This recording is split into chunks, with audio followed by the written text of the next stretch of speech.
Hello everyone, welcome to Stanomics academy. चलिए बेटा हम स्टार्ट करते हैं। आज मैं आपके लिए एक नया सब्जेक्ट लेके आई हूँ जो कि मैं आज बेटा आपके लिए स्टार्ट करने वाली हूँ सीबीएसई की केमिस्ट्री। ठीक है, 10th क्लास की आज हम केमिस्ट्री स्टार्ट करेंगे।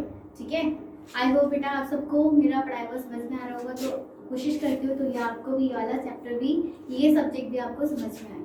ठीक है बेटा, चलिए फिर स्टार्ट करते हैं हम। आपका बेटा सबसे पहला चैप्टर है सीबीएसई का केमिस्ट्री का फर्स्ट चैप्टर है केमिकल रिएक्शन एंड इक्वेशन। ठीक है, तो हम बेटा पहले यही पढ़ेंगे। ठीक है, क्या होता है आपका केमिकल रिएक्शन एंड इक्वेशन। ठीक है, चलिए फिर स्टार्ट करते हैं। उससे पहले बेटा आपको पता होना चाहिए कि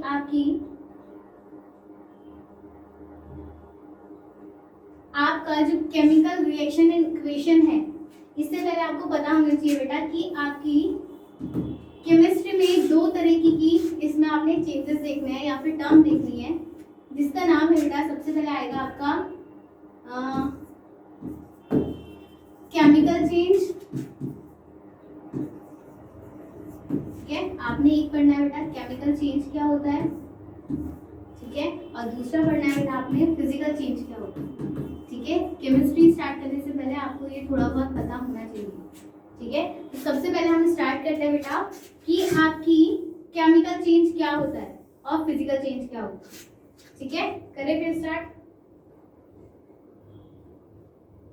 ठीक है, तो देखो बेटा सबसे पहले हम समझते हैं फिजिकल चेंज क्या होता है। फिजिकल चेंज का मतलब ये होगा बेटा जो आपकी सिर्फ क्या चेंजेस हो रहे हैं, सिर्फ कोई भी आप रिएक्शन कर रहे हो, कोई भी चल रहा है, सिर्फ फिजिकल चेंजेस हो रहे हैं। फिजिकल प्रॉपर्टी में चेंजेस जैसा आता है उसे हम बोलते हैं बेटा फिजिकल चेंज। जैसे फॉर एग्जांपल मैं आपसे बोलूं, आपने लिया एक पेपर। ठीक है, आपने एक पेपर लिया और उस पेपर की आपने शेप चेंज कर दी या फिर उसको फाड़ दिया, वो टुकड़ों में कर दिया, बट वो रहेगा तो बेटा कभी पेपर ही है ना, वो चेंज तो नहीं हो जाएगा।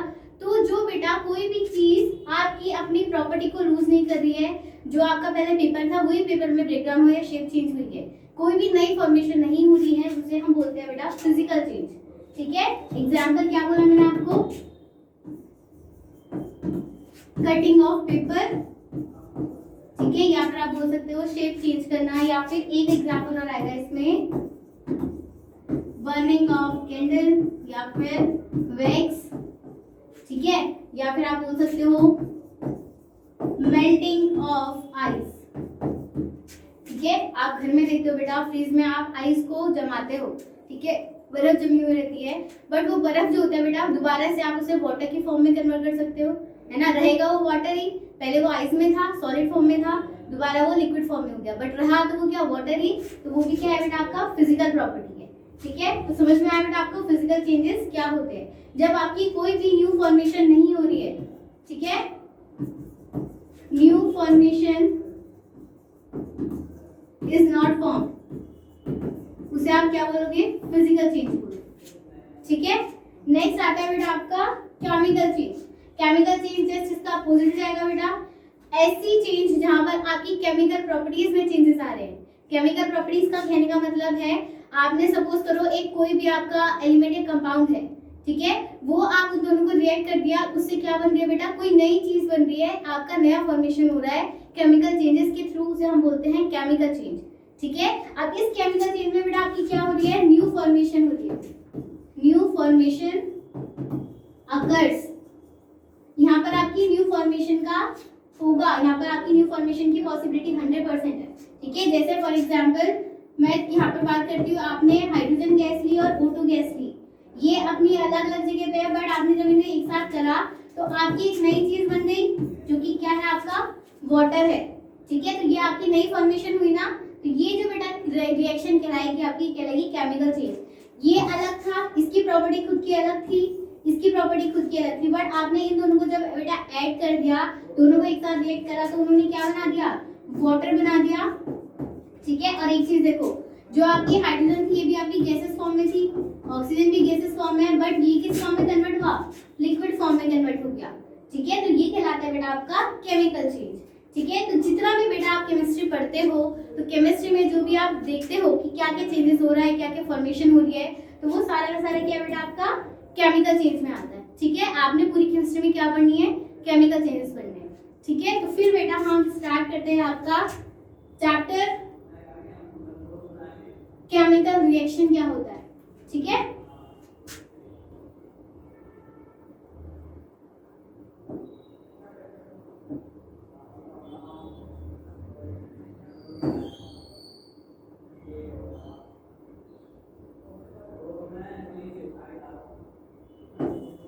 देखो बेटा केमिकल रिएक्शन क्या होता है, सबसे पहले हम इसे पढ़ेंगे।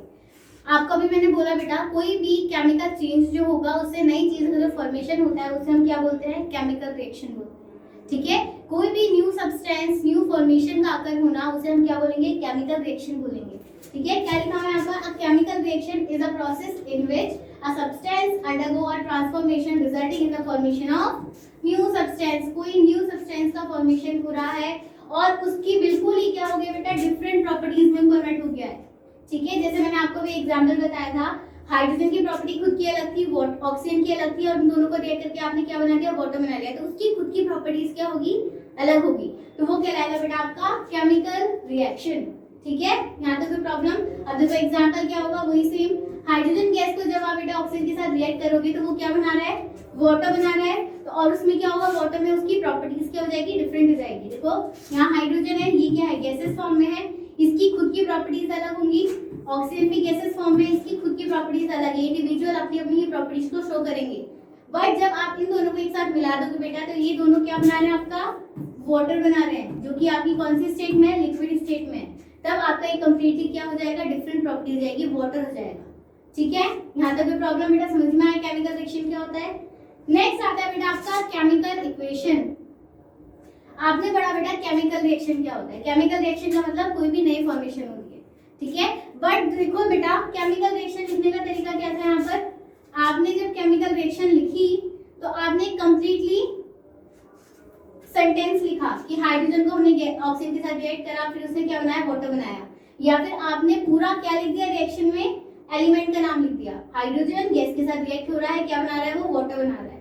बट केमिकल इक्वेशन में क्या डिफरेंस है बेटा, अब देखो आपको कंप्लीटली सेंटेंस लिखने में बार बार प्रॉब्लम होती है। ठीक है, कि एग्जाम में हम पूरा सेंटेंस लिखेंगे, फिर आंसर लिखेंगे, आपको पूरा एलिमेंट याद करना पड़ता है, तो उसकी बेटा एक ट्रिक निकाली गई, आप क्या कर सकते हो, उसे सिंपलेस्ट फॉर्म में रिप्रेजेंट कर सकते हो on the basis of their symbol and on the basis of their formula. ठीक है, तो उसके बेसिस में हम जब रिप्रेजेंट करते हैं तो उसे हम क्या बोलते हैं, केमिकल इक्वेशन बोलते हैं। ठीक है, तो केमिकल इक्वेशन का सिंपल मतलब क्या है, simple representation of the chemical reaction with the help of symbol या फिर फॉर्मूला। ठीक है, जैसे आपने पीरियोडिक टेबल पढ़ा होगा, सबने पढ़ा है, 10th क्लास 9th क्लास में आप पढ़ के आ रहे हो पीरियोडिक टेबल, तो आपके सारे एलिमेंट्स का बेटा क्या दे रखा है, एक सिंबल दे रखा है। जैसे अगर हम सबसे पहले एलिमेंट की स्टार्ट करें, आपका क्या होता है, फर्स्ट एलिमेंट हाइड्रोजन होता है, तो हाइड्रोजन को हम रिप्रेजेंट किससे करते हैं, कैपिटल H से। ठीक है, नेक्स्ट आता है बेटा आपका, हम बात करें hydrogen helium, helium second atomic number होता है, इसको हम रिप्रेजेंट करते हैं He से। ठीक है, तो ये क्या है बेटा आपकी, ये जो हम रिप्रेजेंट कर रहे हैं ये क्या है, शॉर्ट फॉर्म में सिंबल से। ठीक है, जिससे आप रिप्रेजेंट कर रहे हो। जैसे अगर मैं फॉर्मूले की बात करूँ, मैंने लिखा है ये H2O, तो ये फॉर्मूला किसका है बेटा, वाटर का है। आप उसको फॉर्मूले से रिप्रेजेंट कर रहे हो, आपको बार बार ये कंप्लीटली वर्ड लिखने की जरूरत नहीं है, तो उसे हम बोलते हैं बेटा केमिकल इक्वेशन। ठीक है, क्या लिखा हुआ है, एग्जांपल हाइड्रोजन गैस को आपने रिएक्ट करा ऑक्सीजन के साथ, उसने क्या बना दिया, वाटर बना दिया, तो आप इसे ये उसमें कैसे लिखोगे, आपने लिखा H2। ठीक है बेटा, H2 किसका सिंबल होता है, हाइड्रोजन का, हाइड्रोजन मॉलिक्यूल लिए हैं आपने, मॉलिक्यूल दो में होते हैं। ठीक है, आपने अगर बेटा फिर क्या करा, ऑक्सीजन के साथ उसे रिएक्ट करा, ऑक्सीजन को क्या होता है O2, दोनों को रिएक्ट कराने के बाद आपका क्या बन गया, वाटर, तो क्या लिखोगे H2O। ठीक है, ये आपकी क्या हो गई, हाइड्रोजन ऑक्सीजन को रिएक्ट करा, वाटर बन गया। ठीक है, अगर आपको बेटा क्या रिप्रेजेंट करना है, अगर आपको बेटा रिप्रेजेंट करना है कि वो कौन सी स्टेट में है, तो आप यहाँ पर ब्रैकेट में किस तरीके से स्टेट लिखोगे उसकी, आपने ब्रैकेट में गैसेस फॉर्म में ऐसे शॉर्ट में रिप्रेजेंट करोगे आप किसे, स्टेट्स को भी। ठीक है, आगे लिक्विड फॉर्म में। ठीक है, तो ये होता है बेटा आपका क्या, इस केमिकल इक्वेशन को रिप्रेजेंट करने का तरीका। ठीक है, यहाँ तक कोई प्रॉब्लम, चलिए फिर बेटा आगे बढ़ते हैं हम।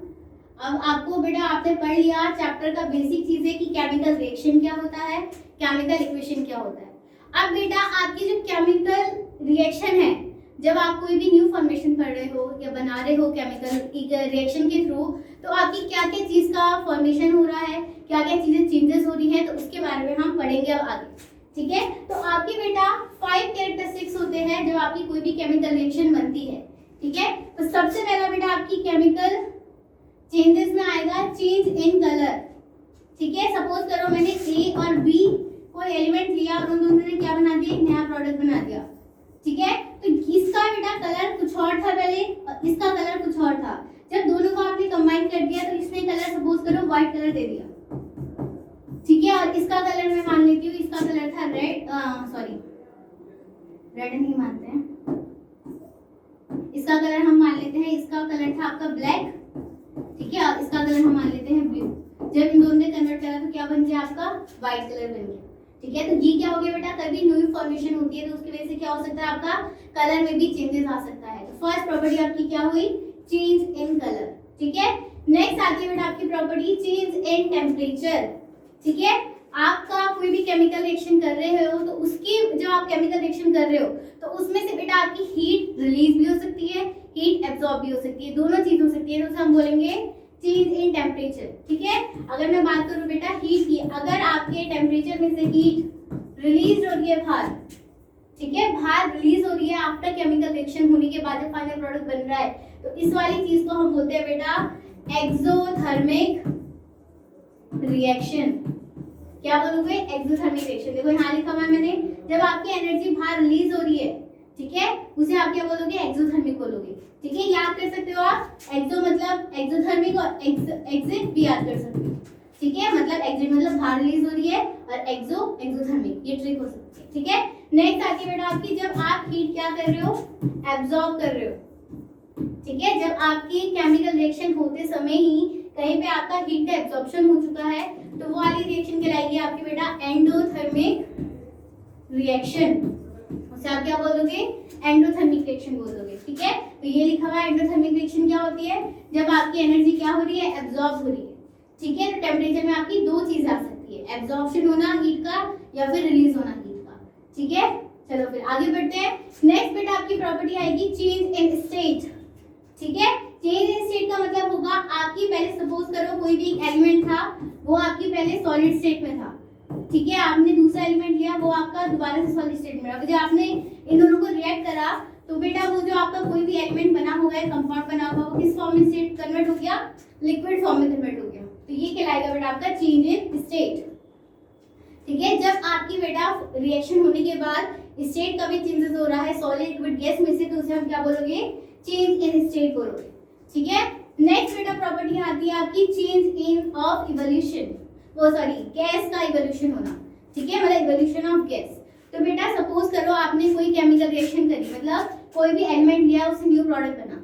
ठीक है, जब आपकी न्यू प्रोडक्ट बनी बेटा, उसके साथ आपकी कोई एक्स्ट्रा रिएक्शन थी या कोई भी गैस थी, वो क्या हो गई, रिलीज हो गई एटमॉस्फेयर में, वापस चली गई, तो उसे आप क्या बोलोगे, इवोल्यूशन ऑफ गैस। ठीक है, चलो नेक्स्ट आती है बेटा लास्ट प्रॉपर्टी होगी आपकी फॉर्मेशन ऑफ प्रेसिपिटेशन। ठीक है, तो सबसे पहले बेटा आपको पता होना चाहिए प्रेसिपिटेशन क्या होता है। प्रेसिपिटेशन का मतलब होता है बेटा आपका इनसॉल्युबल इन वाटर। जब आपका कोई भी केमिकल आपका वाटर में सॉल्युबल नहीं हो पाता है, ठीक है, वो क्या करेगा, आपने सपोज करो एक कंटेनर लिया, इसमें आपका वाटर फिल था, ठीक है, और एक आपने क्या प्रेसिपिटेट डाल दिया, तो वो वाटर में सॉल्युबल नहीं हुआ, कहाँ जम गया, नीचे जाके जम गया। ठीक है, ऐसे नीचे जाके यहाँ पर जम गया, प्रेसिपिटेट हो गया। ठीक है, तो इसे आप क्या बोल दोगे बेटा, प्रेसिपिटेशन हो चुका है, वो ये नीचे जाके जम गया, इसे आप क्या बोल दोगे, प्रेसिपिटेशन बोलोगे। तो प्रेसिपिटेशन का मतलब क्या होता है आपका इनसॉल्युबल इन वाटर, जो आपके वाटर में सॉल्युबल नहीं हो जाएगा, कोई भी आपका कोई भी केमिकल हो सकता है, उसे आप क्या बोलोगे, प्रेसिपिटेशन बोलोगे। ठीक है, तो बेटा आपकी ये 5 प्रॉपर्टीज है, जब आप कोई भी केमिकल रिएक्शन करते हो तो उसमें इनके थ्रू आपके क्या आ सकते हैं, चेंजेस आ सकते हैं। ठीक है, अब देखो आपको पता होना चाहिए, आप केमिस्ट्री में पढ़ रहे हो तो आपको केमिस्ट्री में पता होना चाहिए बेटा कि क्या क्या सिंबल्स हम यूज करते हैं। अगर आपका सॉलिड है, अगर बेटा आपकी हम सॉलिड की बात करें तो सॉलिड को आप किस तरीके से रिप्रेजेंट करोगे, स्मॉल एस से रिप्रेजेंट करते हैं। ठीक है, अगर हम बात करें बेटा किसकी, अगर हम बात करें बेटा लिक्विड की, तो लिक्विड को हम रिप्रेजेंट करते हैं बेटा स्मॉल एल से, ठीक है। अगर हम बात करें बेटा गैस की, तो गैस को हम रिप्रेजेंट करते हैं स्मॉल जी से, ठीक है। आपके अभी कुछ टर्म्स आए थे। अगर मैं बात करूं बेटा हीट की, ठीक है, आपकी केमिकल रिएक्शन में हीट रिलीज हो रही है, एब्जॉर्ब हो रही है, तो इसका सिंबल होता है सिंपल। अगर आपका उसमें लिखा होगा तो कंप्लीटली ऐसे हीट लिखा होगा। यहाँ पे सिंबल की बात करूं तो बेटा इस तरीके से ट्रायंगल की शेप बनी हुई होगी, तो इसका मतलब क्या होता है आपका हीट का मतलब होता है हीट आपकी एब्जॉर्ब हो रही है, रिलीज हो रही है, ठीक है। एक चीज और आती है बेटा आपकी फोटोलाइट, ठीक है। फोटो मतलब आपकी लाइट की एब्जॉर्प्शन या लाइट रिलीज हो रही है, तो उससे आप क्या बोल दोगे बेटा, उसका आपका सिंबल हो जाएगा ये कुछ स्टार की जैसी फॉर्मेशन का, ठीक है। तो ये कुछ आपके बेटा सिंबल्स होते हैं। और क्या होते हैं, एक और होता है बेटा आपका, अगर मैं बात करूं इलेक्ट्रिसिटी की, इलेक्ट्रिसिटी का सिंबल क्या लिखा रहेगा बेटा कि आपकी उसमें क्या हो रही है इलेक्ट्रिसिटी, इलेक्ट्रिक ट्रांसफर हो रहा है, इसका अभी कुछ सिंबल नहीं है, ठीक है। आई एम श्योर मेरे को पता भी नहीं है इसलिए मैं बता नहीं सकती, ठीक है। नेक्स्ट बेटा आपका एक वर्ड आता है जो मैंने आपको बताया अभी, प्रेसिपिटेशन। प्रेसिपिटेशन का मैंने आपको सिंबल बताया, आपको क्या होता है इसका प्रेसिपिटेशन का सिंबल होगा नीचे के डायरेक्शन में अगर एरो होगा तो इसका मतलब क्या होगा आपकी प्रेसिपिटेशन, प्रेसिपिटेशन आ रहा है मतलब आपकी क्या हो गया प्रेसिपिटेट हो गया कोई सॉल्युबल, उसमें केमिकल रिएक्शन नहीं, वो जम चुका है नीचे, ठीक है। वो आपका सिंबल ये होगा, ठीक है। एक चीज और बेटा, अगर गैस का एक और सिंबल होता है, अगर वो इस डायरेक्शन में है, अगर गैस का सिंबल क्या होगा अपर के डायरेक्शन में होगा, तो इसका मतलब क्या हो रहा है आपकी केमिकल रिएक्शन गैस का इवॉल्व हो रहा है, ठीक है। एक चीज और याद रखना, एक वर्ड और आएगा बेटा आपके आगे जाके एक्वस। सबसे पहले समझो एक्वस का मतलब क्या होता है, मैंने आपको प्रेसिपिटेशन का मतलब बताया अभी, इनसॉल्युबल इन वाटर, जो वाटर में सॉल्युबल नहीं होता। बट एक्वस सॉल्यूशन होगा बेटा जब आपका कोई भी सॉल्युबल केमिकल होगा या कोई भी लिक्विड होगा वो इजीली वाटर में सॉल्युबल हो जा रहा है, ठीक है, सॉल्युबल इन वाटर, उसे आप क्या बोल दोगे एक्वस बोल दोगे, ठीक है। इसका सिंबल क्या होगा AQ, सिंबल AQ होता है, ठीक है। इसका एक्वस को याद रखना है क्या होता है, ये सॉल्युबल इन वाटर, जो वाटर में इजीली सॉल्युबल हो जाए, ठीक है। चाहे वो कोई भी आपका लिक्विड हो सकता है, केमिकल हो सकता है, ठीक है, उसे आप क्या बोल दोगे एक्वस बोल दोगे, ठीक है। ये कुछ आपके बेटा सिंबल्स होते हैं जो पूरी केमिस्ट्री में आप केमिकल रिएक्शन में यूज करोगे, ठीक है। चलो फिर आगे बढ़ते हैं। नेक्स्ट टॉपिक बेटा आपका आता है most important balancing, balancing the chemical equation. अब देखो बैलेंसिंग का मतलब क्या होता है बेटा, आपकी कोई भी चीज को हम क्या कर रहे हैं बैलेंस कर रहे हैं, मतलब बैलेंस करने का मतलब क्या है आपका, कोई भी चीज जो है वो क्या है एकदम बिल्कुल उसका वेट या मास बिल्कुल बराबर होना चाहिए, उसे आप क्या बोलोगे बैलेंस बोलोगे। और किसको करना है, केमिकल इक्वेशन को करना है, ठीक है। तो हम क्या पढ़ेंगे बेटा इसमें, आपकी सपोज करो A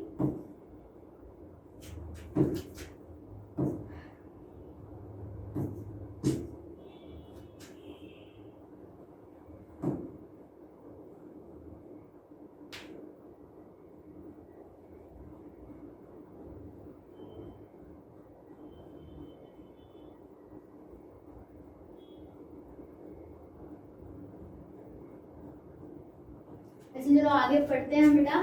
सपोज करो आपका बेटा कोई केमिकल रिएक्शन है, ठीक है। केमिकल रिएक्शन जो बनती है ना बेटा, तो इसमें आपकी दो चीजें होती है A प्लस B, हमने दो चीज ली, इन दोनों को मिला के हमने क्या बना दिया, एक नया प्रोडक्ट बना दिया।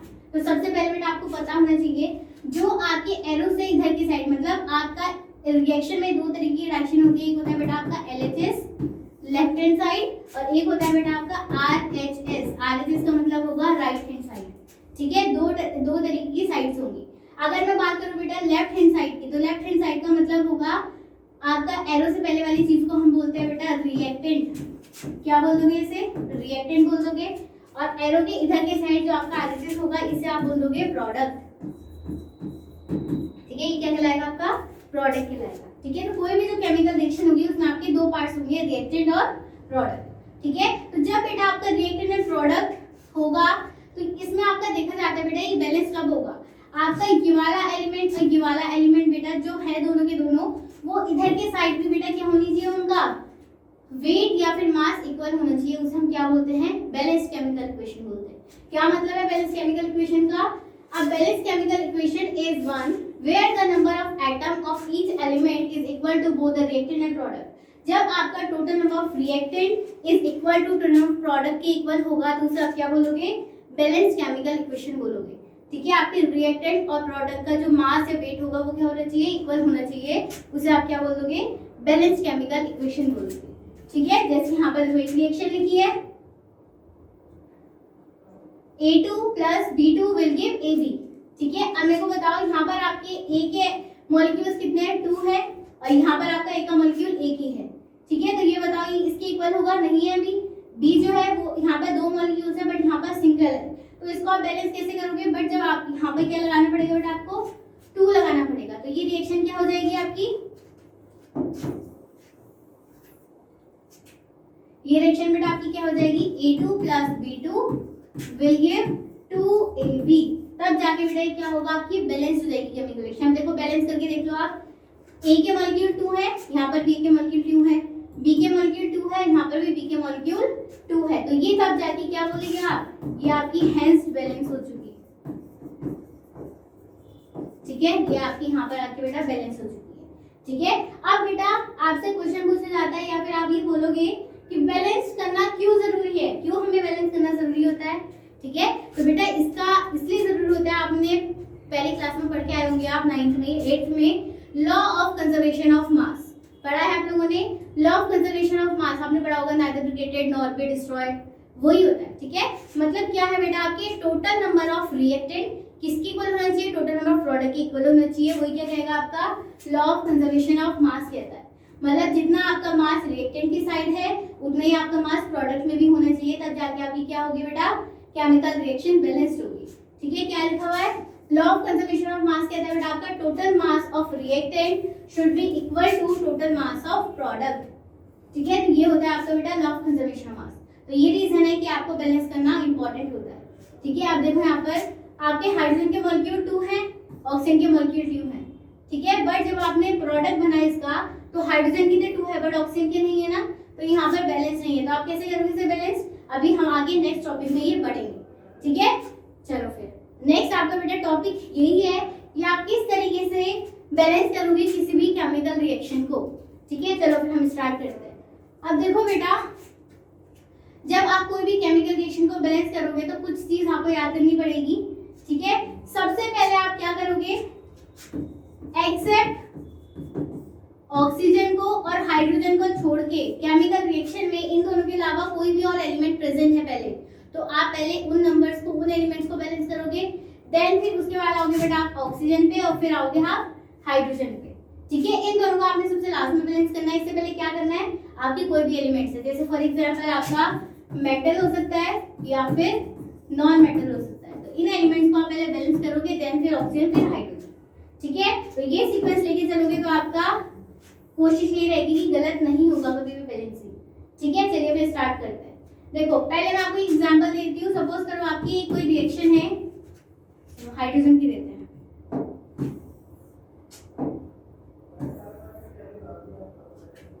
H2 plus O2 will give H2O। ये आपकी बेटा कोई केमिकल रिएक्शन है किसकी, वाटर की। अब आपको इसको बैलेंस करना है, तो किस तरीके से करोगे, यहाँ देखो सबसे पहले मैंने आपको बोला आप किसे बैलेंस करोगे, हाइड्रोजन ऑक्सीजन को छोड़ के जो और एलिमेंट्स होंगे, बट इसमें तो कोई है नहीं और, तो आप कहाँ से स्टार्ट करोगे बेटा, पहले ऑक्सीजन करो देन फिर हाइड्रोजन करो। ठीक है, तो सबसे पहले हम देख लेते हैं ऑक्सीजन के। अब आपका बेटा हम डायरेक्ट लिख भी सकते हैं इसी के आगे, या फिर आप स्टार्टिंग में क्या कर सकते हो, इसके नीचे लिख सकते हो कि LHS में कितने नंबर ऑफ मॉलिक्यूल्स एटम्स है और IHS में कितने हैं। ठीक है, तो एक बार मैं आपको करके बता देती हूँ।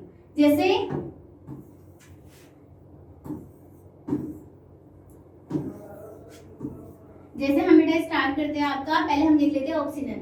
ऑक्सीजन के यहाँ पर रिएक्टेंट में कितने नंबर ऑफ मॉलिक्यूल्स हैं,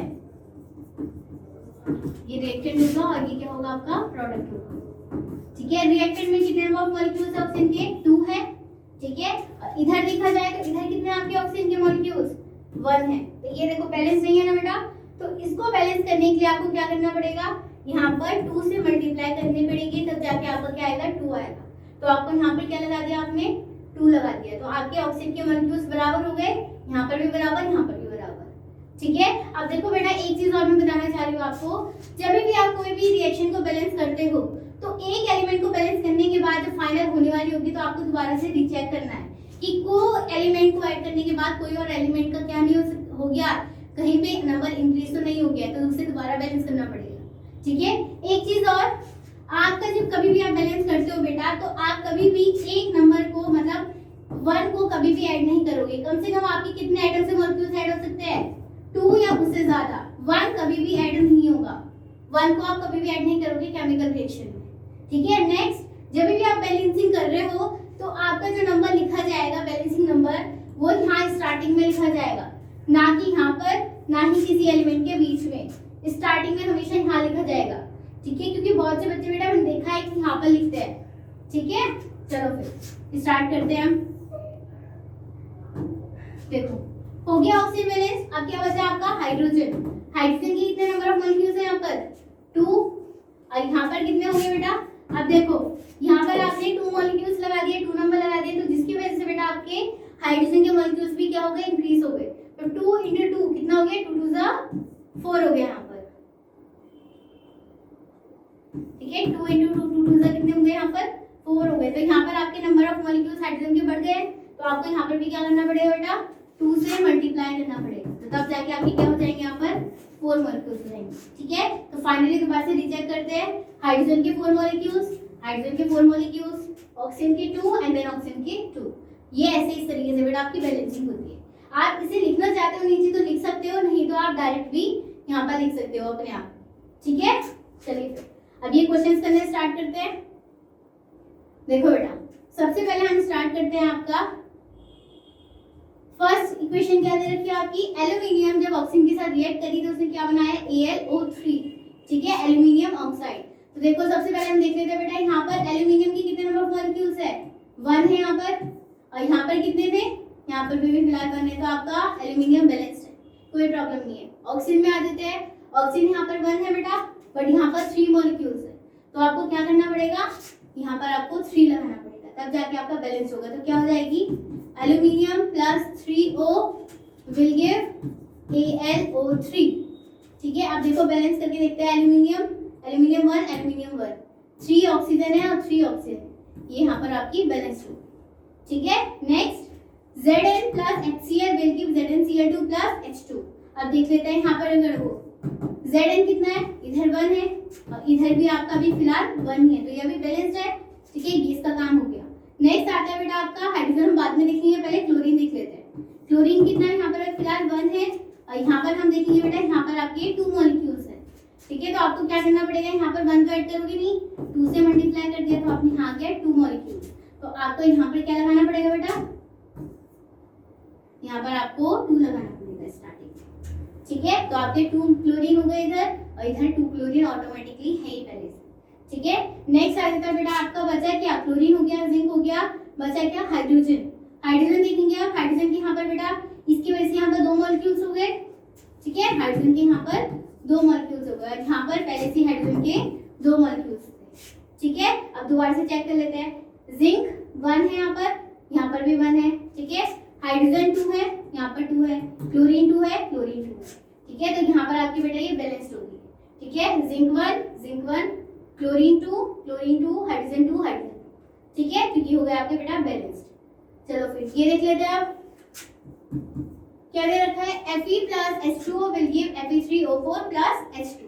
ठीक है, तो यहाँ पर देखो बेटा, फ्लोरीन आयरन की कितने मॉलिक्यूल्स है, 1 है, और इधर की साइड देखा जाए तो यहाँ पर कितने हैं आपके 3 मॉलिक्यूल्स है, तो ये इक्वल नहीं है, तो यहाँ पर आपको 3 से मल्टीप्लाई कर देगी, तब क्या आएगा आपका 3 आएगा, तो आपने यहाँ पर क्या लगा दिया, 3 लगा दिया। ठीक है, नेक्स्ट आता है बेटा आपका, और कोई एलिमेंट नहीं है, फिर हम चलते हैं बेटा ऑक्सीजन पे। ऑक्सीजन के यहाँ कितना है, अभी फिलहाल 1 है, और इधर देख लेते हैं कितने, 4 है, तो ये इक्वल नहीं है, तो यहाँ क्या करना पड़ेगा बेटा, 4 से मल्टीप्लाई, तो यहाँ पर आपने क्या लगा दिया, 4 लगा दिया। अब आ जाते हैं हाइड्रोजन पे। हाइड्रोजन के यहाँ पर देखो 4 लगाने से नंबर्स इंक्रीज हो गए, तो 4 2 = 8, और इधर की साइड कितने हो गए, यहाँ पर बेटा आपके 2 ही हैं। ठीक है, तो आपको क्या करना पड़ेगा, 4 से मल्टीप्लाई करके तब आपका 8 नंबर आएगा, तो यहाँ पर आपने 4 से मल्टीप्लाई कर दिया। ठीक है, तो अब दोबारा से रीचेक कर लेते हैं। आयरन 3, ठीक है, हाइड्रोजन के 4 2 = 8, 4 ऑक्सीजन के हो गए, यहाँ पर भी 4 ऑक्सीजन के हो गए, बैलेंस्ड। ठीक है, चलो फिर ये लास्ट देखते हैं बेटा आपकी क्या दे रखा है, PbNO3 का whole twice will give PbO plus NO2 plus O2। ठीक है, अब देखो बेटा बैलेंस करते हैं। अब देखो इसे जब बैलेंस करते हैं ना बेटा, तो आपका जो नंबर ऑफ मॉलिक्यूल्स है ना ये वाला, इसकी भी मल्टीप्लाई होगी, और यहाँ पर कभी 20 में नहीं लगाना है, यही लगेगा स्टार्टिंग में नंबर। ठीक है, तो स्टार्ट करते हैं फिर। चलिए देखो सबसे पहले स्टार्ट करते हैं। यहाँ पर Pb के कितने नंबर ऑफ मॉलिक्यूल्स हैं, 1 है फिलहाल, और इधर की साइड भी कितने हैं, 1 है, अभी तो फिलहाल बैलेंस्ड है। नेक्स्ट आ जाता है बेटा आपका N। एक चीज और, बहुत से बच्चे बेटा क्या करते हैं, आपका ये एक साथ लिखा हुआ है तो इस सारे को एक साथ बैलेंस करते हैं, मतलब नाइट्रस ऑक्साइड को एक साथ आप क्या कर रहे हो, फॉर्मूले में बैलेंस कर रहे हो। ऐसा नहीं करना है, यहाँ पर नाइट्रोजन अलग है, ऑक्सीजन अलग है, अलग अलग एलिमेंट्स है ना, दोनों को इंडिविजुअल बैलेंस करते हैं। ठीक है, सबसे पहले हम स्टार्ट करते हैं नाइट्रोजन। कितना है, नाइट्रोजन के 2 मॉलिक्यूल्स, और यहाँ पर कितने हैं, यहाँ पर कितना है बेटा, 1 है, तो आपको यहाँ से 2 से मल्टीप्लाई करनी पड़ेगी, तो 2 आ जाएगा, तो आपने यहाँ लगा दिया 2। ठीक है, फिर आता है बेटा आपका ऑक्सीजन। ठीक है, ऑक्सीजन की कितने नंबर ऑफ मॉलिक्यूल्स है, इधर सब बैलेंस हो गया। ठीक है, अब बचा बेटा ऑक्सीजन। ऑक्सीजन की कितने मॉलिक्यूल्स है यहाँ पर, 3 2 6 है यहाँ पर। ठीक है, और इधर की साइड देखते हैं, इसके वजह से यहाँ पर नंबर इंक्रीज हो गया इसका, 2 2 4, यहाँ पर 1 है, यहाँ पर 4 है, और यहाँ पर 2 है, तो टोटल कितने हो गए यहाँ पर, 7 हो गए। ठीक है, अब देखो बेटा यहाँ पर 7 हो गए, एक नंबर बढ़ गया, इसकी वजह से हमें पूरी केमिकल रिएक्शन को अब दोबारा से इंक्रीज करना पड़ेगा, नंबर चेक करना पड़ेगा। अब देखो यहाँ पर 1 तो आप ऐड नहीं कर सकते, उसे डिसाइड, तो यहाँ क्या करना पड़ेगा आपको, यहाँ पर आपको बेटा क्या करना पड़ेगा बताओ, यहाँ पर आपको मल्टीप्लाई करनी पड़ेगी 2 से। ठीक है, तो यहाँ पर 6 2 12 हो जाएगा। ठीक है, जिसकी वजह से हमें यहाँ पर भी चेंज करने पड़ेंगे। तो हम देखो दोबारा से बता रही हूँ, तो यहाँ पर आपको दोबारा से क्या करना पड़ेगा बेटा, देखो अब दोबारा से करके देखते हैं, सब कुछ चेंज हो जाएगा। अब Pb यहाँ पर कितना था पहले, यहाँ पर आपका ऑक्सीजन बेटा बढ़ आता है, यहाँ पर आपके 6 थे, यहाँ पर 2 था, तो आपको यहाँ पर क्या लगाना पड़ेगा, 2 लगाना पड़ेगा, जिसकी वजह से क्या हो जाएगा, Pb यहाँ पर 2 मॉलिक्यूल्स हो गए, यहाँ पर भी आपके बेटा 2 मॉलिक्यूल्स हो गए, किसके, ऑक्सीजन के। ठीक है, नेक्स्ट आ जाता है बेटा नाइट्रोजन। नाइट्रोजन कितना है, यहाँ पर 2 और 2 4 हो गए, और यहाँ पर आपके कितने हो गए बेटा, यहाँ पर भी आपको क्या लगाना पड़ेगा, 4 लगाना पड़ेगा, तो यहाँ पर आपने 4 लगा दिया, 4 नाइट्रोजन हो गए। बचा क्या, ऑक्सीजन। ऑक्सीजन कितना होगा यहाँ पर, 3 पहले से यहाँ पर थे, 3 2 6। ठीक है, 6 × 2 टोटल कितने हो गए, 12 हो गए, और यहाँ पर भी आपको क्या करना पड़ेगा बेटा, पूरे इसकी वजह से हमें दोबारा से सॉल्व करना पड़ेगा। तो ऑक्सीजन यहाँ पर 2 हो गए थे इसके, 4 2 8, और यहाँ पर ये 2, तो टोटल यहाँ पर भी कितने हो गए, 12 हो गए। तो अब जाके बेटा ये क्या होगी, आपकी बैलेंस होगी, तो ये आपकी केमिकल रिएक्शन है। ठीक है, तो ये था बेटा आपका आज पूरा कंप्लीट बैलेंस्ड केमिकल इक्वेशन। ठीक है, आई होप बेटा आप सबको यहाँ पर तक पसंद आया होगा। ठीक है, नेक्स्ट क्लास में बेटा हम स्टार्ट करेंगे टाइप्स ऑफ केमिकल रिएक्शन। ठीक है, जो आपका नेक्स्ट टॉपिक है। ठीक है, फिर चलो फिर, थैंक यू सो मच।